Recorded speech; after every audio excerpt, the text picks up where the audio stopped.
15 फरवरी की शाम film MS Dhoni the untold story में सुशांत सिंह राजपूत के साथ काम कर रहे एक्टर संदीप नाहर ने फांसी लगाकर आत्महत्या कर ली। संदीप ने आत्महत्या से पहले एक वीडियो सोशल मीडिया पर भी पोस्ट किया था, जिसमें उन्होंने कहा था कि वह अपनी पत्नी के कारण मानसिक तौर पर काफ़ी परेशान है और इसलिए आत्महत्या जैसा कदम वो उठा रहा है। हेलो नमस्कार, मैं हूँ संदीप नाहर। आप लोगों ने मुझे कई फिल्मों में देखा होगा, एमएस धोनी का अनटोल्ड स्टोरी फिल्म के अंदर, जिसमें मैंने छोटे भैया किरदार निभाया था। और आज ये वीडियो बनाने का एक मेरा मकसद ये है, वैसे तो आपको सुन के बड़ा अजीब लगेगा कि मैं कैसी बातें कर रहा हूँ, बट लाइफ स्मूथ नहीं चल रही। लाइफ में काफ़ी सारे प्रॉब्लम्स हैं जो मैं मानता हूँ, लेकिन मैं आज मेंटली थोड़ा स्टेबल नहीं हूँ। स्टेबल इसलिए नहीं हूँ क्योंकि मेरी वाइफ कंचन शर्मा वो क्या रहा है, 1.5-2 साल से एक ट्रोमा से मैं निकल रहा हूँ और मैं उसको फेस भी कर रहा हूँ और उसको समझा के थक चुका हूँ काफ़ी चीज़ों को। वो एक ही पास्ट की बातें रिपीट करना, रोज़ लड़ना, 365 दिन में से मैं कह रहा हूँ 200 बार सुसाइड की बातें करना, मर जाऊंगी तुझे फंसा दूंगी, तेरा करियर स्पॉइल कर दूंगी, तेरे खानदान को फंसा दूंगी। तो ये सुन के मैं बहुत ही इरिटेट हो चुका हूँ। मैं उसको हर बात पॉइंट पर समझाता हूँ, कंचन देखो ये बात ऐसे नहीं ऐसे है, ऐसे नहीं ऐसे है, इस चीज़ को समझो।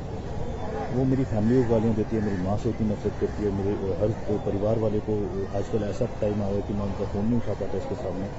और बहुत सारी चीज़ें हैं, बहुत सारी चीज़ें ख़राब हो चुकी हैं, इतनी ख़राब हो चुकी है कि मैं अब ले नहीं पा रहा हूँ। दिमाग में इतना स्ट्रेस इसने दे दिया है, काम को लेकर यहाँ बॉम्बे में स्ट्रेस होता है, हर चीज़ को लेकर होता है, बट काम का स्ट्रेस फिर भी झेला जा सकता है, बट ये औरत का स्ट्रेस है ये झेलना बहुत मुश्किल इसलिए हुआ है कि ये काफ़ी ऐसी बातें मुझे बोल देती है, ऐसी बातें बोल देती है जिसका मेरी लाइफ में बिल्कुल भी कोई वैलिड पॉइंट नहीं। मैं बोल के थक चुका हूँ। ये मेरा नाम किसी से भी जोड़ देती है। मैं 2 साल से इसके साथ हूँ, 24 घंटे हम साथ में रहते हैं, उठना बैठना हर चीज़ें होती हैं, लेकिन ये कहीं ना कहीं शक का कोई इलाज नहीं होता। शक करती है, हर चीज़ पे लड़ती है, और इसका लड़ना नॉर्मल लड़का नहीं है।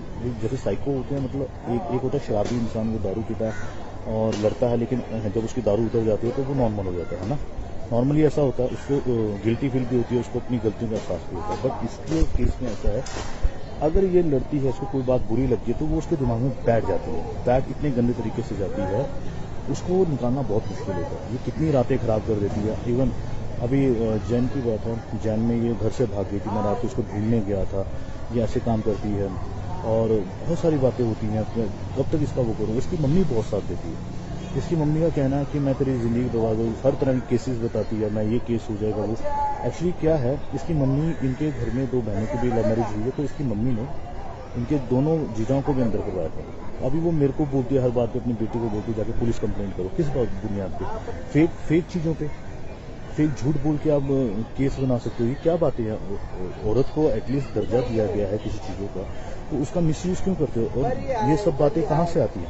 आप रिश्ते बनाना चाहते हो या बिगाड़ना चाहते हो? रिश्ता बनाने के लिए आपको ये सब बातें नहीं लानी चाहिए जिंदगी में। अगर रिश्ता आपको अच्छा रखना, आप उसकी मम्मी ऐसी बातें करती है, और ये कंचन भी यही बातें करती है। इवन इसका एक किस्सा हुआ था 2015-16 में। इसका जो एक्स था, जिसके साथ ये 6 साल रही है, मैं इसको इस तरह से इसके कल उस पर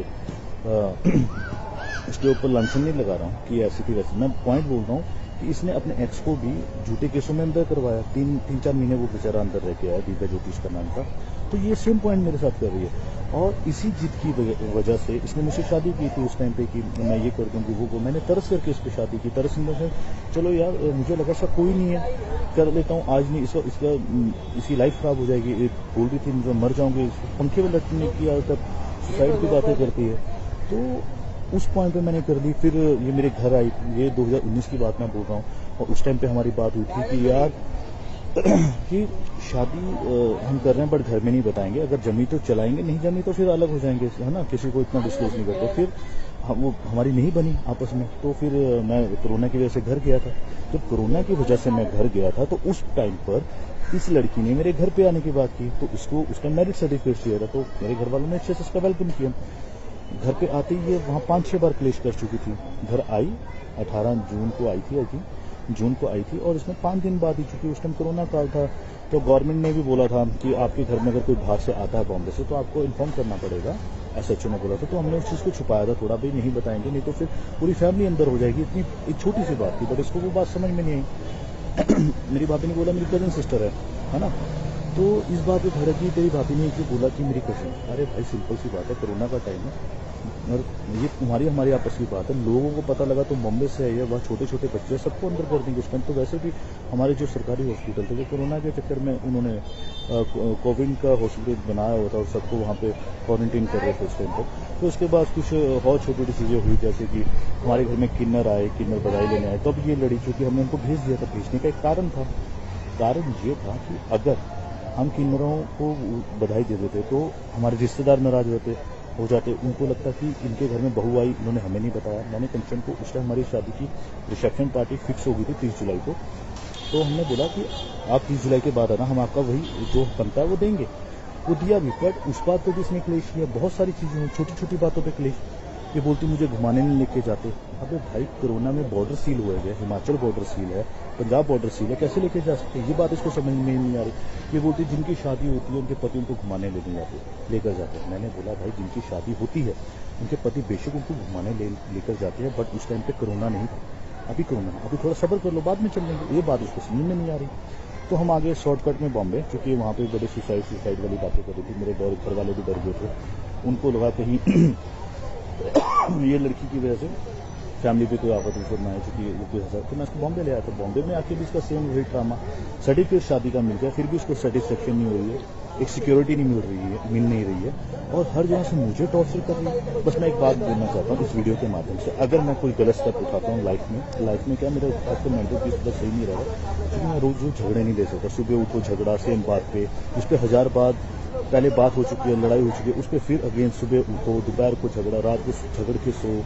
तो मेरे में इतनी कैपेसिटी नहीं, मेरी एनर्जी लेवल इतना नहीं है कि मैं बार बार हर चीज़ों को क्लियर करता हूँ। इसको एक बार बोलते टेंशन ऐसा नहीं है, ऐसा बात खत्म हो जाती है। अभी कल रात की बात है, इसने इंस्टाग्राम पर सर्च किया। अब सर्च में कोई किसी का कोई चीज़ दिख जाती है तो उसमें मेरी क्या गलती है? किसी ने मुझे नहीं ब्लॉक किया तो भाई जब ब्लॉक नहीं किया है तो उसमें मेरी गलती नहीं हो सकती। तुम मुझे बोलो तुम्हें वो पसंद नहीं है, तुम ब्लॉक कर दो, मैं ब्लॉक कर दूंगा। मैंने ऑन द स्पॉट बिना सोचे ब्लॉक किया है। और ये कोई छोटी छोटी बात है, हम स्कूल के बच्चों वाली, मैं इसको बोलता हूँ कंचन स्कूल के बच्चे भी ऐसे नहीं लड़ते होंगे जैसे तुम मेरे साथ कर रही हो। तो ये कोई वैलिड प्रूफ नहीं, वैलिड बात नहीं है। आप वो बात बोलो, हाँ अगर तुम मुझे बोलते इसको ब्लॉक करो और मैं नहीं करता तब तुम लड़ने का मकसद बनाते हो। मैंने बोला कंचन अपना इंस्टाग्राम दिखाओ, तो अपना व्हाट्सएप दिखाओ, तुम्हारा एक्स का भी तो इसमें है ना, ये उसने तुझे ब्लॉक नहीं किया व्हाट्सएप पे, सिंपल सी बात है। कह रही मेरी उससे बात नहीं होती, तुम्हें पता। तो मैंने बोला सेम यही चीज मैं कंचन तुम्हें बोल रहा हूँ कि मेरी भी कोई बात नहीं होती। हाँ मेरे व्हाट्सएप। संदीप नाहर की आत्महत्या के मामले में जांच अब गोरेगांव पुलिस कर रही है। पुलिस को पता चला है कि संदीप ने फांसी लगाकर सुसाइड किया था। उसके बाद उसकी वाइफ कंचन शर्मा ने एक कारपेंटर की मदद से दरवाजा तोड़ा। संदीप को एक नज़दीकी अस्पताल में ले जाया गया, जहां उन्हें भर्ती करने से इनकार कर दिया गया। एक अन्य अस्पताल में पहुंचने पर उसे मृत घोषित कर दिया गया। इसके बाद भी उनकी वाइफ कंचन डेड बॉडी को वापस घर ले आई। इसके बाद पुलिस ने डेड बॉडी को अपने कब्जे में ले लिया है।